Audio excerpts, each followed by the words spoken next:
Welcome to the Hang Time Podcast. I'm your host, Sekou Smith, in the bubble here in Orlando.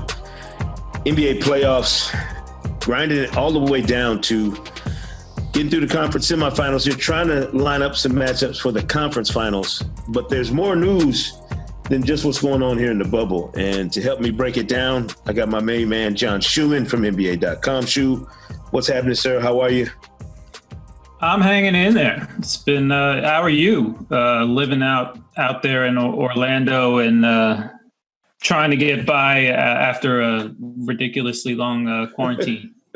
I'm good, Shu. It's bubble life is real.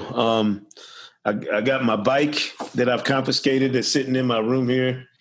You know, the games are great. That's the one thing. It's the other hours of your day that you got to figure out what to do with. So on Fridays, we like to just dial it back, listen to some sound that's been going around, and kind of see how we feel about it. So first up, big news for the Brooklyn Nets, hiring Steve Nash. He finally made his public debut as Nets coach.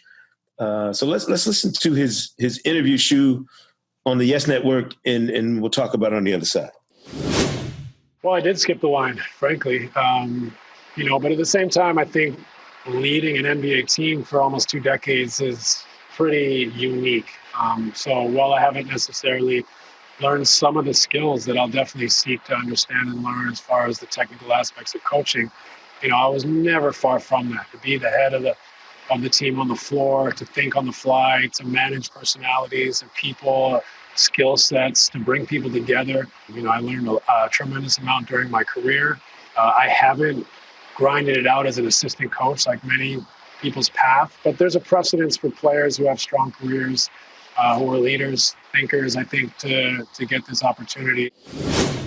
So you hear Steve Nash, you talk about addressing the obvious fact that he doesn't have coaching experience. It's not something that the Nets are new to. I mean, they hired Jason Kidd without previous coaching experience. What's your take on the Nash fit with the Nets? You have to think about Kevin Durant and Kyrie Irving and what kind of coach is going to be best for them. I mean, how do you draw up a better personality than Steve Nash in regard to leadership, in regard to communication, in regard to getting a group of guys to all pull in the same direction, keep the sort of spirit up. He's a special individual in this league when you think about the last 25 years in regard to not only talent, but just leadership and communication. Just think of those Suns teams. There were some complicated personalities in that group, Amari Stoudemire, Sean Marion, but they were all pulling in the same direction and he had it. So, I mean, there's obviously concerns in that he's never been a head coach before. And not only does that require a lot of different skills, both in putting together an offense, putting together a defense, making adjustments in games, but I think he approaches it with the right way. I watched that press conference and I remember thinking, that Kenny Atkinson was a great fit alongside Sean Marks just because of the way they both thought the same way. But right. Then I realized, you listen to Sean Marks and you listen to Steve Nash and it's almost like the same person. Like they have this sort of same outlook on how basketball should be played, how organizations should be run. It makes a ton of sense. And then it's just a matter of the experience and the kind of the staff that he puts around him. There's also what type of connection is he going to have with their star players, Kevin Durant and Kyrie Irving? We know that he and KD had a relationship previously with him working, with Nash working as a consultant for the Warriors while KD was with that franchise. Kevin Durant spoke about the Nash fit as well on the JJ Redick podcast. Let's give a listen to what KD had to say about Steve Nash. Let's talk a little bit about Steve, who was introduced today as the Nets coach. How excited are you about this? I'm excited. Anytime a former player gets a job as a coach in the league, I'm excited, because That level of knowledge for the game runs deep, especially experiencing it on the floor. How he communicates the game in basketball, is definitely going to help me as a player develop, and it's going to help the rest of our team. And our relationship, started from him playing, me admiring him as a player, and finally getting a chance to work out with Steve. Probably want to say 7 or 8 years ago. Shoot, I didn't realize how deep that relationship went. I didn't realize that it dated back that far. And I know their time in the league overlapped, but you never know what kind of relationships these guys have, away from the court.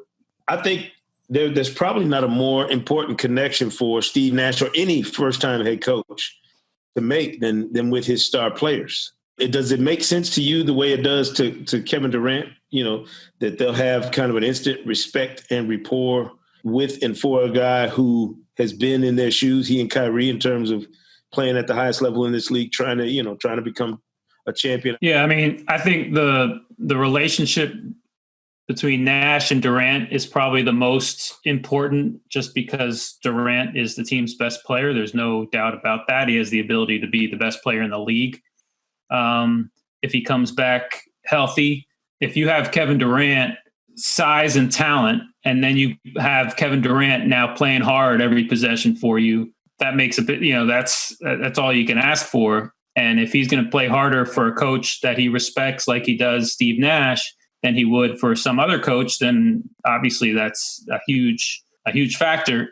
I'm a little curious also about the relationship with Kyrie Irving and how Nash can make Kyrie Irving just a tad more Steve Nash-like in the way he runs the offense. I imagine there's like a meter, right? Like from I'm going to get mine to I'm going to get all my teammates involved, right? And like if he can push that meter just slightly, 5 degrees, 10 degrees towards the I'm going to get my teammates involved in regard to Irving, just imagine how good Kyrie Irving could be. He's going to get buckets, and they're going to need that down the stretch of games. But like over the course of 48 minutes, if he can turn a little bit, add a little bit of a Steve Nash passing and getting guys involved to his game, that can make a huge difference too. I agree with you. And I think it's interesting you mentioned that player-coach dynamic. That brings me to our next bite from the bubble here, actually. And it involves a talented rookie in Denver's Michael Porter Jr., who was asked a question, and you can imagine what the social media reaction was when a rookie like Porter, who really has just emerged in the bubble, he was on the all-seeding team, really busted out, but has struggled in this series against the Los Angeles Clippers, and his defense has been a struggle in general. But here's Michael Porter Jr. talking about how the Nuggets play and how they should play. And we'll talk about what you think Mike Malone's reaction was and will be, and we'll talk about the reaction around the league after we hear it. What are you looking to do to get yourself more involved when you're not touching the ball? I mean, that's really up to the play calls. It's really up to the coaches who they want to put the ball in whose hand. We kept going to Yoke and Maul, and that's, I think they're two amazing players, so you can never get mad at that. But I just think to beat that team, we got to get more players involved. We got to move the ball a little bit better. We can't be predictable against that team. Now, the immediate reaction, Shu, from around the NBA social media world was the nerve of this rookie questioning how we do it, what we do. And it almost seemed like people interpreted his comments as a direct shot at not only two players he praised in Nikola Jokic and Jamal Murray, his teammates who are both stars and who have played like it, but there's this notion that was a veiled shot or not so veiled shot at Michael Malone. Did it come through the Schuhmann interpretation machine the same way it did for Dame Lillard and many other NBA stars who didn't agree with his sentiments?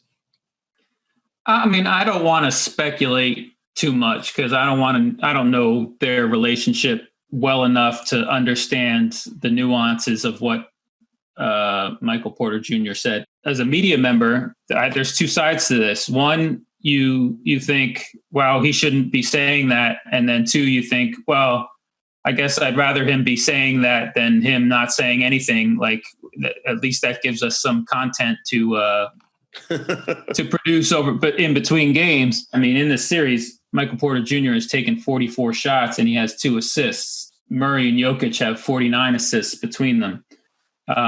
Now, he may be just talking about who has the ball in their hands controlling a possession, and obviously he's going to be more of a finisher than a playmaker. And obviously there is an interesting relationship between him and Malone, because Malone for much of this season just didn't trust Michael Porter Jr., and we've seen why. I mean, he can be a disaster defensively. But like, I don't want to go into it too much further than that, because I don't know, his relationship with his teammates, his relationship with the coach, like whether we should really be concerned about what he said or whether it was just sort of off the cuff. I was more struck by the reaction of other players around the league, like how quickly and I don't know if this has something to do with some other comments Michael Porter has made this summer, his stance on the social justice issues that the players have been talking about here in the bubble. I'm not sure if that was connected to the reaction from around the league. Everybody's looking at this and looking at Michael Porter from a perspective, well, he's a rookie, is making up for lost time, obviously, and the injury that set him back. And they're not approaching it from the idea that Michael Porter Jr. was the number 1 high school player in the country. So he's been used to being able to say whatever the hell he wants, because that's what's afforded to you as a star. Whether you're in high school, college, whatever, you get a little more leeway with your comments. What he said to me sounded like what you would expect from a number 1 or 2 guy on a team would say, not a super talented rookie who's just really getting his feet wet in the NBA. And I think that was maybe in my line of thinking, that was kind of the reaction from around the league, is that players took it as, why would this young kid who hadn't proven anything yet feel emboldened enough to talk like that? Whereas I think Michael Porter Jr. is looking at it as, I'm as talented as any dude on my team, which is, why would he not think that given his status? So I would imagine his response to the question was along those lines. And I didn't think what he said was that inflammatory. It didn't sound like he was taking a shot to me. He was pretty much saying what's obvious. Like, yeah, if you're trying to win against the Clippers by playing through Jokic and Murray, who are fantastic players, who are really good, that's going to be difficult, because the focus for the Clippers will obviously be on making sure those 2 guys don't beat them. When you're looking at a playoff series, you can't just look at numbers and say, oh, Kemba Walker only took 5 shots, or scored 5 points in Game 6 the other day. What's wrong with Kemba Walker? But you always have to take it in the context of, well, what's the other team's defensive game plan? And for much of the first half the other night, the Raptors were playing a box and one on Kemba Walker, basically denying him the basketball. That has a lot to do with it. And I think we all have to sort of take all sort of numbers, shot attempts, scoring, all that kind of stuff in the context of what's the other team trying to do, trying to take away from you offensively. Our final clip, Shu, is from Anthony Davis. I have no logical explanation for the sounds that you're going to listen to coming out of Anthony Davis's postgame session with the media. Check this out. Hey, D, I see you wearing that Kobe Bryant shirt. I'm curious. I know he's had such a huge influence on you throughout your career. Sorry, my dog is going crazy right now. Do you think about him sometimes during games as well? All I heard was rough. Right? All right. Question, bro. That was actually LeBron sitting off to the side, giving Anthony Davis grief about answering the question. As I mentioned, these post-game Zoom media sessions, they've been interesting. That one might have been the best one I've heard, though, with Scruffy in the background. And I know listen, I've been on the phone with you. I know you have a dog. I've heard your dog running around and going, getting excited at times when we've been on the phone. So tell me how that works when you're trying to calm your dog down and trying to do business at the same time. I have 2 dogs, and we're fortunate that we haven't heard either of them on this podcast.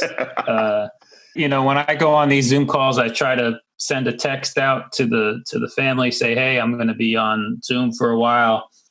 But the dogs don't get that text, obviously. So, and I'm ready to mute, like if I'm on like say if we're here talking on this podcast and you're talking, I have my hand near the mute button, or I have my mouse ready to hit the mute button just in case somebody rings the doorbell and the dogs start going crazy. I imagine it's a common issue with all of us who are trying to cover these games from home.